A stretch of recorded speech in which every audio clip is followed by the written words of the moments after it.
우리야, 그게 뭐야? 방사선 측정기 한번 해볼까? 브라질은 방사선이 많이 나오네. 대한민국보다 브라질이 4배는 높은 것 같은데? 방사선? 그건 병원이나 원자력 발전소에만 있는 것 아니야? 방사선에는 2가지 종류가 있어. 자연 방사선과 인공 방사선. 인공 방사선은 인간이 특정 목적을 위해 인위적으로 발생시킨 방사선이지. 병원에서 방사선이 엑스레이 촬영이나 암 치료에 사용되는 건 잘 알고 있지? 수술실에서 사용하는 칼이나 주사기도 방사선으로 멸균을 해. 그뿐만 아니라 감자를 보관하기 위해서 방사선 조사를 하기도 하고, 공장에서 생산된 제품 내부의 균열을 보기 위해서 방사선을 사용하여 비파괴 검사를 하는 등 인공 방사선의 이용 분야는 굉장히 많아. 우와, 진짜 많다. 그에 반해 자연 방사선은 지구의 모든 물질로부터 자연적으로 생긴 방사선이야. 우리 주변에 언제든지 존재하지. 등산을 하거나 비행기를 타면 조금 더 많은 자연 방사선을 받게 돼. 신기하다. 나는 수호보다 방사선을 많이 받는 거야? 난 멀쩡한데? 자연 방사선은 조금 많이 받아도 영향이 없어. 안심해도 돼. 우리가 조심해야 되는 건 인공 방사선이야. 그럼 이제 방사선에 대해서 더 자세히 알아보러 가볼까? 좋아, 렛츠고! 우리 방사선이 인체에 미치는 영향이 무엇인지 알아볼까? 잠깐! 방사선이 뭐야? 많이 들어는 봤는데 잘 모르겠어. 방사선은 불안정한 원자핵이 안정해지도록 붕괴하면서 발생하는 것을 방사선이라고 해. 쉽게 얘기하면 우리가 코가 간지러울 때 재채기를 하잖아?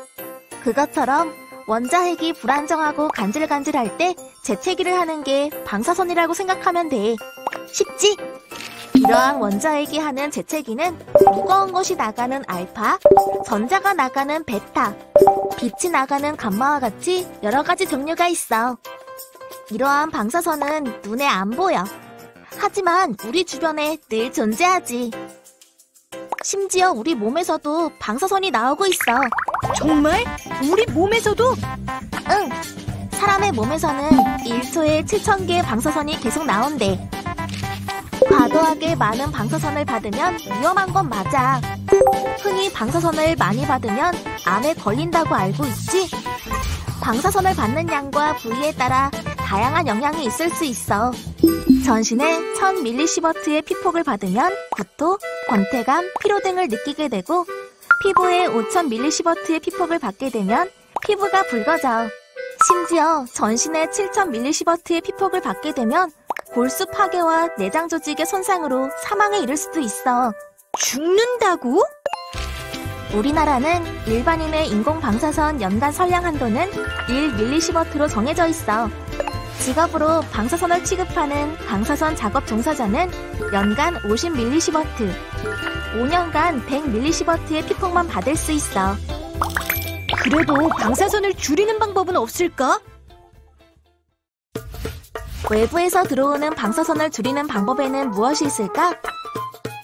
방사선 작업을 최대한 짧게 하는 건 어때? 방사선으로부터 멀리 떨어지는 것도 좋을 것 같아. 오, 모두 다 정답이야. 방사선의 외부 피폭을 줄이는 방법인 방사선 방호에는 3대 원칙이 있어. 시간, 거리, 차폐. 이렇게 3가지야. 작업 시간이 길어지면 방사선을 받는 시간도 길어지겠지? 그래서 작업 시간을 줄이는 것도 방사선을 적게 받는 방법 중에 하나야. 그리고 방사선으로부터 거리가 멀수록 방사선량이 줄어들게 돼. 마지막으로 방사선과 사람 사이에 방사선을 막을 수 있는 차폐체를 둔다면 내가 받는 방사선량이 줄어들게 돼. 아하, 너무 재밌는데? 더 알려줘. 먼저 시간을 줄이기 위해서 병원이나 산업체에서는 작업 계획이나 작업 매뉴얼을 설정해. 그래서 필요 이상의 작업을 최소화하지. 그리고 거리를 이용한 방사선 방호의 대표적인 예는 로보팔이 있어. 방사선을 이용하여 암을 치료할 때에 의사나 간호사의 불필요한 피폭을 막기 위해서 로봇팔을 이용하기도 해. 우와, 로봇팔? 차폐를 이용하여 방사선 피폭을 줄인 예는 굉장히 많아. 아까 수호가 말한 방호복도 차폐를 이용한 예 중에 하나야. 저 옷 안에는 납이 들어가 있어서 몸에 투과되는 방사선의 양을 줄여줘. 그 외로 병원에서 방사선을 사용하는 곳은 벽과 유리에 납이 들어있어서 지나가는 환자들의 피폭을 막아줘. 그리고 원자력 발전소에 두꺼운 콘크리트 본 적 있지? 이것도 콘크리트를 이용한 차폐의 한 예라고 할 수 있어. 참 다양하지? 이제 방사선을 줄이는 방법에 대해 알겠지? 이렇게 여러 가지 방법으로 방사선 피폭을 줄이고 있었다니 이제 안심이야. 맞아. 그럼 이제 우리가 안전하게 방사선을 이용할 수 있도록 관리하고 있는 것을 알려줘. 짠! 여기가 바로 우리나라에서 위험한 수준의 방사선을 관리하는 원자력안전위원회야. 원자력안전위원회는 원자력안전법에 따라서 원자력 발전과 방사선 사용에 대한 안전관리를 하고 있어. 그래서 인공 방사선을 사용하기 위해서는 원자력안전위원회의 허가나 신고를 받아야 해. 허가를 받지 못하면 사용할 수가 없어. 그럼 자연 방사선도 관리해? 당연하지. 자연 방사선도 국가에서 관리하고 있지. 실시간으로 환경 방사선을 관리하고 있어. 국가 환경 방사선 자동 감시망 사이트에 들어가면 전국 실시간 환경 방사선율을 볼 수 있어. 우와, 신기하다. 우리 집 근처도 있어. 원자력안전위원회는 이뿐만 아니라 사고 났을 때의 대응 방법도 다 정해놓았어. 국가 방사능 대응 체계에 따라 대통령, 중앙안전관리위원회, 중앙방사능방지대책본부, 현장 지휘까지 모두 함께 협동하여 안전하게 대응할 수 있도록 대응 방법을 정해놓았어. 만약에 사고가 발생한다면 공식적인 안내방송에 따라 안전하게 행동하면 돼. 그렇구나. 원자력안전위원회가 하는 일이 정말 많네. 든든한걸? 제대로 알고 나니 안심이 된다.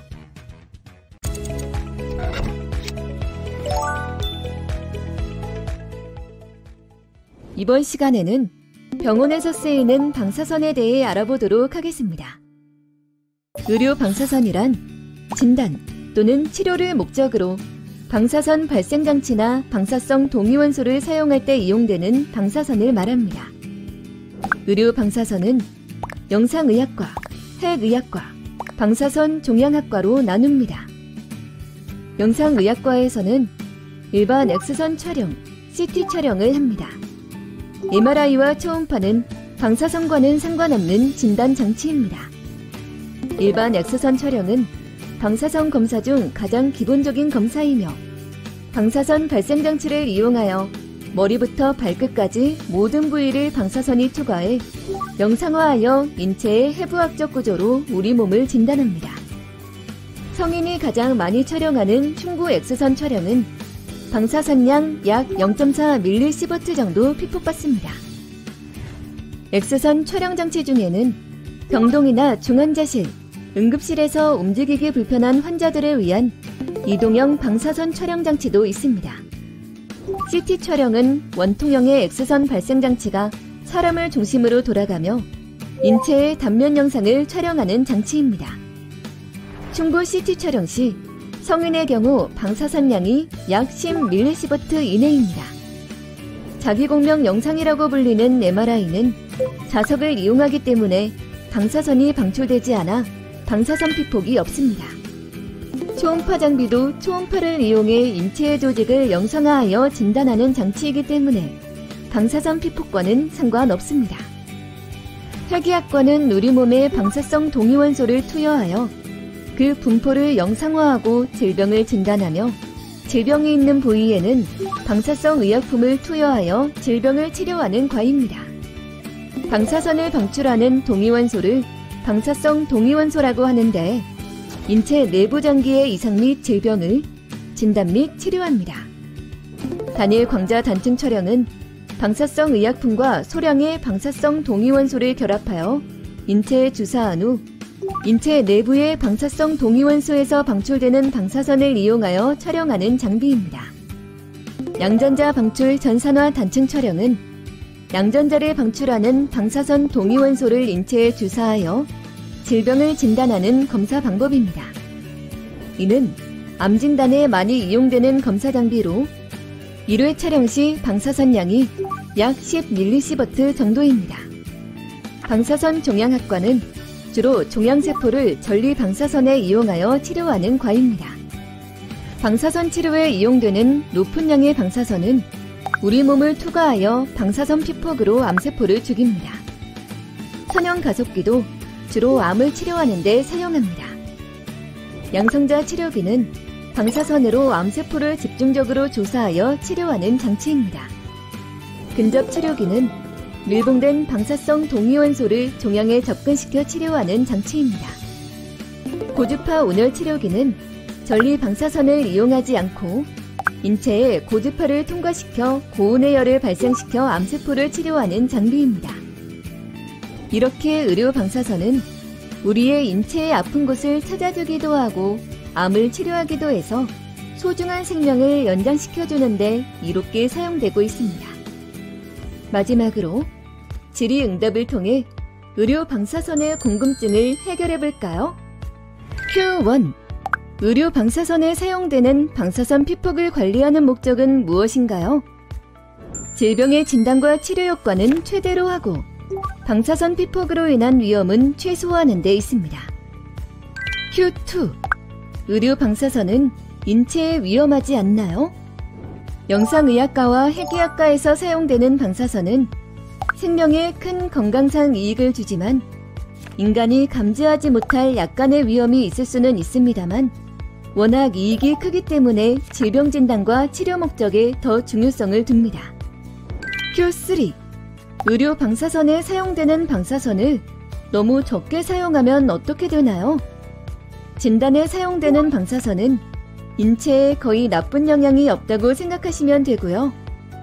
치료에서 사용되는 방사선 피폭은 매우 높지만 대신 암을 치료하여 생명을 연장시켜주기 때문에 환자마다 필요한 방사선을 이용해야 합니다. 그렇지 않을 경우 진단과 치료에 문제가 생길 수 있습니다. 만약 X선 검사 부위마다 받는 방사선량이 궁금하면 이 표를 참고하세요.